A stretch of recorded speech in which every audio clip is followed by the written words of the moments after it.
So OC updated their 15-inch field monitor, which was the Mega15, and now turned into something more professional sounding, which is now the Mega15S. Now I've had the chance to take this on set. The director, the gaffers, and the talent were able to use it as a reference monitor, and they all loved it, and they were able to see their performance. The director could see everything, and the gaffers were able to use the monitor as a reference for the lighting setup. The older unit had 1000 nits, and the new updated unit is now 1500 nits, which is a decent jump, and that it's bright enough for broad daylight. When we got this unit in, we took it outside almost at high noon. The sun is striking hot and bright, and this still delivers. We can clearly see the screen, and that I don't think you'll have any issues putting this anywhere. Let's say you don't have any shade from the trees or buildings, you can just place it anywhere that's not like directly hitting the sun, and you should be good to go. And also, you wouldn't put this under the sun because one, electronics overheat, and you want the crew to be under the shade as well, so that it's just a better experience for them, and also it's comfortable for everyone. The case that comes with it, it's a soft travel case, which I really like. Let's just say under broad daylight, you don't have any shade. You can just use the built-in sun hood from the case, and I think it's a perfect solution for it. Expanding more on the travel case, it's very convenient because you can just you don't have to take out the monitor from the bag, from the case, and you just have to open up both sides, and you'll have access to the ports, and you'll have access to the screen and the buttons in front as well. And again, if it's too bright, you have the option to prop up the sun hood if you do need it. One thing I don't like about the sun hood though is just it's way too wide, and that if I'm not using it and the case is still on the monitor, kind of just dangles all over the place, especially if it's windy. There's no way of you kind of strapping it in, and I wish there was a dedicated strap to kind of put the sun hood in place when you're not using it, or maybe you could fold it in half so like you can easily tuck it away. Worst case scenario, we can just use gaff tape to strap it down to the sides and make sure that it doesn't dangle whenever someone's using it.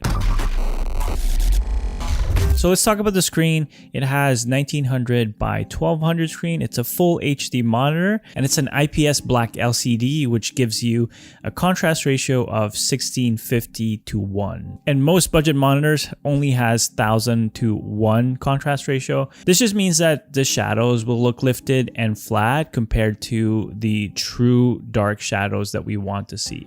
And that's what higher contrast ratio means. You want the shadows to be crisp and not flat, so that you get an accurate representation of what you're filming in your camera. It's got an anti-reflective coating as well, so you can keep the contrast consistent, especially if there's a light hitting the screen.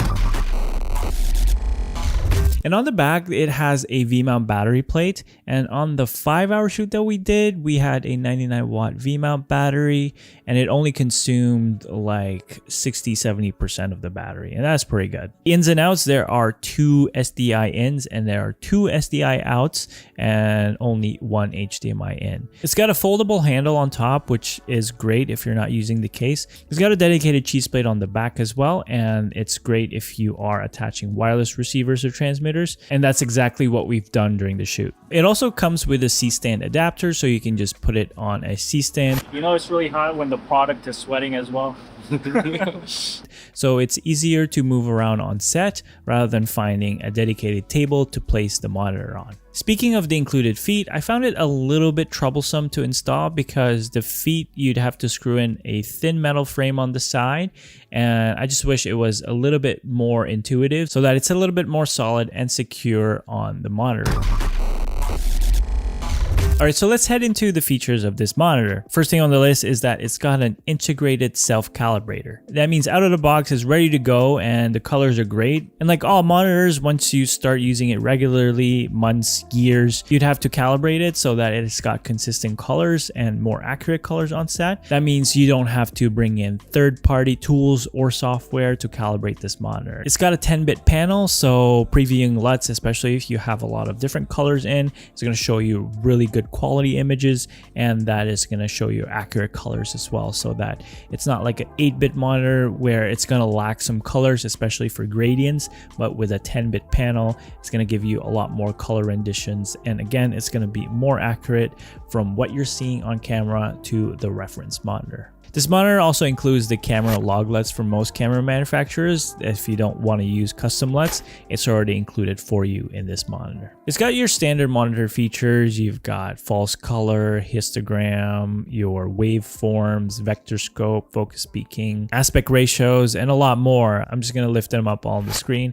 But again, these are standard and they're good to have, especially for reference monitors, field monitors, for video production. Another thing they have changed is from the directional buttons from the first version to the joystick on this one, which I don't love. And I've seen some reviews with the Mega15S. Tyler Edwards also mentioned that he doesn't like the joystick, and I've had the same issues as him. Number one is just navigating through the menus and using this little multi-dial wheel thingy. I think this is super poorly implemented in my opinion. The problem is it's super sensitive, and every time I go to like push it in to like hit OK or whatever, I almost always knock it to the left or the right or up or down. So that's super frustrating. It's hard to get used to, especially if you're navigating through the menus. And like if you press down on it, it's your OK button or enter button, and then just the directional buttons or the joystick kind of takes a while to get used to. But after that, I think once you get used to it, it's a lot easier to control. But I would rather prefer the directional buttons or maybe even touchscreen. But if we add touchscreen functionality on this monitor, it's going to drive the price up. And touchscreen also has a con, because let's just say the crew or whoever's operating the monitor has oily hands or dirty hands, it's going to smudge all over the screen, and we don't want that. Physical buttons are the way to go, I think, especially for field monitors. The implementation of the UI and kind of just like the user experience wasn't there for me. I hope that OC develops this a little bit further so that we get an easier access to the tools and navigating through the menus. So the monitor has 4 pages where you can put all the functions that you want. So it's like a page preset. The first page you can put histograms, focus peaking, aspect ratio, whatever, and then the second page you can put anamorphic mode, whatever you want to put on different pages. You can just set up the most important features for you on one page, and then maybe another set would require anamorphic mode, so you put that on page 2. You can quickly access these pages with the joystick, so you can just press the function buttons to turn the functions on and off. There's also little features on the front which also exists on the older unit, which is there's a little speaker on the bottom right, and there's a USB-C to load your LUTs and for firmware updates, and there's a 3.5mm jack so that you can put your headphones in. So lastly, let's talk about pricing.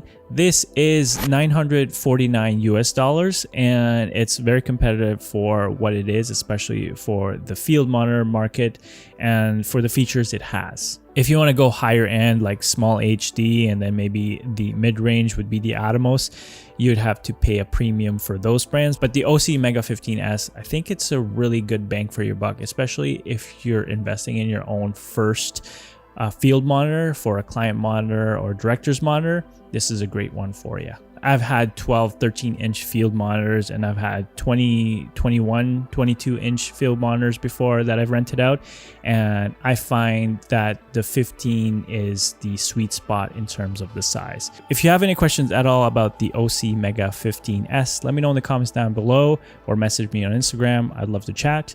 I'll see you in the next video. Peace.